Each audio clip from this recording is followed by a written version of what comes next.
So here we are back again. This is game number 2, DieStar against Pomi. We got DieStar here in the bottom right, we got Pomi here in the top left. So it is yellow against purple, it is Terran versus Protoss, DieStar versus Pomi. It is top left versus bottom right. And we are on an ancient map already. It is a jungle basin. I was asking early on in the chat if there are any plans to change the map pool in the future. And next week they will have a new map rule.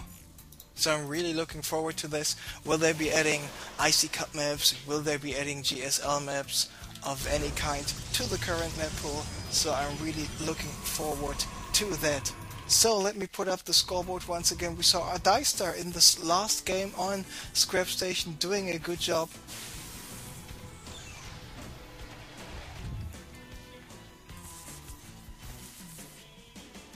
By winning the game basically. So now I'm really curious where this is going. I'm sorry, I'm just getting an important phone call. I will have to take it. We'll be right back. We'll only take it 20 seconds or something like that. I will leave you alone with the camera of Pomi meanwhile. I'm sorry.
So I am sorry once again, here I am back. This is the second game of the finals, like I already told you. So we just saw what Pomi was doing. He was moving around with a probe and a stalker. He's got a Marine at the Zelnaga Watchtower, will go down. He's got this Reaper, DieStar got this Reaper.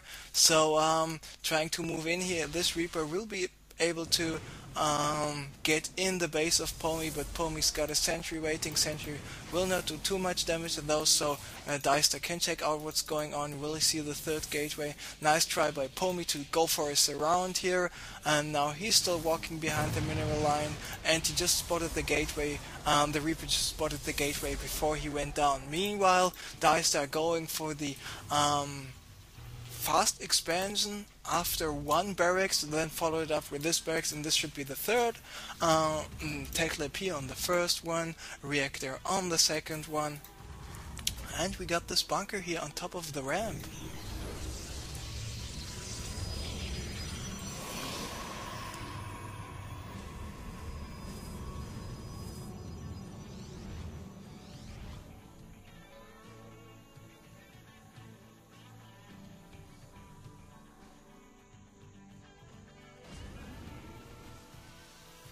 So, DieStar is bunkering up. He's not too confident about a possible impending attack by Pomi, but Pomi is not playing to attack just yet. I mean, he's following it up with a Robo Bay, he's following it up with a Nexus, so I think Pomi wants to go for some Colossi. But if he wants to add some Colossi, he needs to have some Phoenixes in the mix as well, because the pure Gateway Colossus army, it's just not working anymore.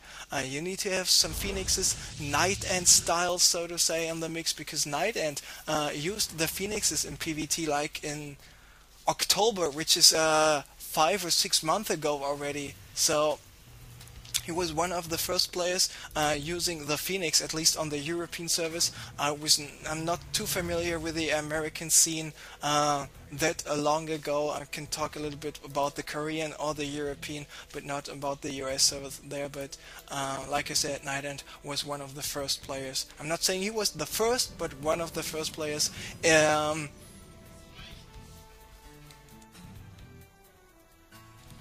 And yeah, that's about it. So I'm really curious if Pomi will add some phoenixes or at least some fast high templars. You do not basically have to say, okay, oh, Colossus, and you have to get phoenixes or you're dead against the turn. High templars work as well. It depends on your playstyle, it depends on the map, and of course it depends on your opponent. If your opponent is trying to drop you a lot, those high templars are a good unit to have. Feedback the medivac, storm the incoming forces, because 8 marine drop cannot be denied that easy by a couple of phoenixes. Of course, if you have a certain amount of phoenixes, you can react in time, fly over there, take out the medivac, lift up the remaining marines. But for example, if you only have 3 or 4 phoenixes, 8 stimp marines will just take you out right away. Good job here by Pomi flying around with his observer to just spot this missile turret and just fly around it, see what's going on with all the production facilities, and he knows it is bionic heavy coming up here by DieStar with the mainly focus on the tech lab. So he is going for a Twilight Council right now, and looks like it will be High Templars indeed, and it will not be the Stargate units like the Phoenix, like the Void Race. And I have to admit, I can't really remember when last time I saw Pomi really relying a lot on the Stargate units. I mean, against the game, against Nurture, on the third game of the semi-final, which we already saw, he had one Stargate out, but the only units there he was building was 1 Void Ray and 2 Phoenixes, and that's about it. I would have expected him to go for a second Stargate and just go for the Phoenix Massacre right away, but he focused a little bit more on the Colossi and on the Gateway unit. So this observer is here at the front to wait if the forces of DieStar are going to move out. DieStar, on the other hand, is going for a small drop here, but since this Marine got taken out by the Colossi, he pulled back with his medivac. Very smart play. And he's dropping with another medivac here at the same time. So now we have to make sure, is he aware of it? And by the way, yes, Pomi indeed is going here for the Twilight Council, if I will find it in time here. It just finished. So he's waiting with this medivac, and apparently Pomi is absolutely aware of it. But Pomi is not aware of that medivac. So we have a cannon pretty soon to be finished. 3 Marauders, 2 Marines can do some damage. There he's warping in Stalkers. Of course, Stalkers not the best units, and he's moving away with all of his Colossi. So the second drop will be a lot of more effective. Killed 4 probes there, will take down this cannon. Now it's time for him to kill some more zealots here, but he's pulling back. The remaining forces at the natural has been taken out as well, but the cannon went down, 2 probes went down, and the natural as well. So I think I would call this a drop a success. Just being a little bit annoying, even though in terms of units lost it's pretty much the same. The harvest account should be pretty much the same as well, and indeed it is. So those 2 guys pretty even. But on the other hand, because DieStar went for his expansion a little bit earlier, he is ahead in terms of supply, 145 against 160. And remember, this finals is only a best of 3. This means, yes, DieStar just needs to win this game, to win the finals, to win the prize money and everything else, so he should be in a good position there. So what has Pomi decided to do? He thinks his army composition is superior to the one of DieStar, so he is confident to take and, more importantly, hold this expansion here at the center location. Nexus is halfway done already, and what is up with this probe? Trying to check what's going on at the 9 o'clock. Has been taken out by the Marauder. He's just happy that there's no command center. Now there is a planetary fortress. Nice scan by DieStar, taking out the scouting observer. So DieStar is now moving out, and he's got quite a nice amount of Marines, Marauders, and more importantly, all those Vikings. 11 Vikings are quite a lot. He's in 180 supply against 150, and this might be the final battle. 1 Colossus taking out very fast. Nice psionic storms here on all those infantry. The Vikings even landing right now, so this Colossus will survive for quite a long time.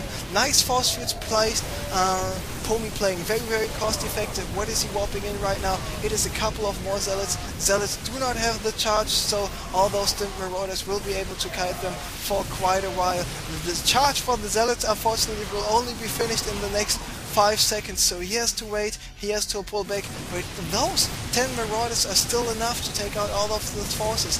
Now he's warping in the High Templars, he's got the Cadaverial Amulet finished, so he can storm right away. One storm here on the left side, another storm once again on the left side, but not yet, just killing those Marauders. The Marauders with 125 HP is got quite a lot of HP, and that's why they are better and a really good unit to dodge the storms, especially with the stim upgrade, walking so much faster. And this is looking very good and better here for DieStar.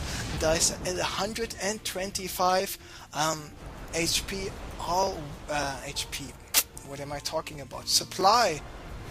Meanwhile, it is just a 92 supply for Pomi, so DieStar here in the lead by nearly 40. And it is not looking too good for Pomi. And like I said, I saw Pomi playing still good. I casted this game against Braddock. He just ripped Braddock apart. I just defended the first push by Braddock, and then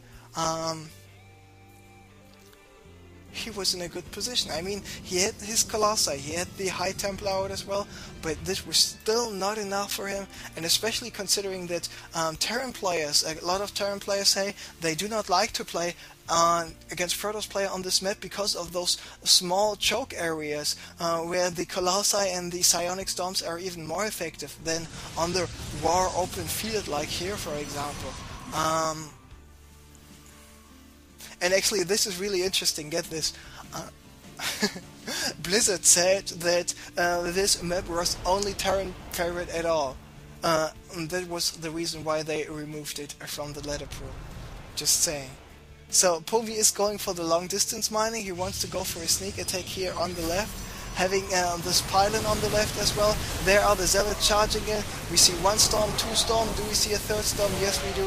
Well, the third storm actually did more damage to the Zealots than to the Marauders, and still so many Marauders alive. The 5 Medivacs are doing a brilliant job in keeping those alive. More Marauder reinforcements coming in. Now Pomi is just walking in, 6 more Zealots, 3 more Stalkers. By Stalkers, of course, I mean High Templars. Another storm being placed there, just another storm as well. But the Marauders just have too much HP. And with this movement speed, when they are stimmed of 3.38 or something like this, which is a lot, which is very fast, they are able to dodge the storms even a little bit easier. And DieStar just needs to kill those reinforcements here. He is aware of the pylon on the high ground. He is aware of this Archon. And now with the Archon going down, with this pylon going down, I should see a GG.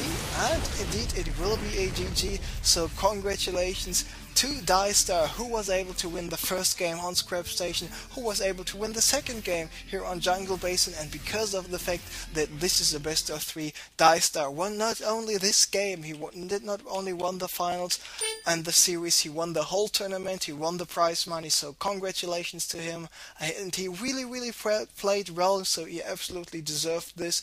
It was no cheese at all involved, just straight up strategy, macro game, one base type strategy on Scrap Station, but with a huge macro follow-up. It was not only then, okay, I have to play on 2 bases, he was going for a third base as well, and the timing of the third base on Scrap Station was so good, because this command center for the third base just landed at the same time he was being mined out in his main base. So nice timing here by DieStar from Team Millennium, so good job, good game, good luck. And that's the 4-player Coast Combat Cup.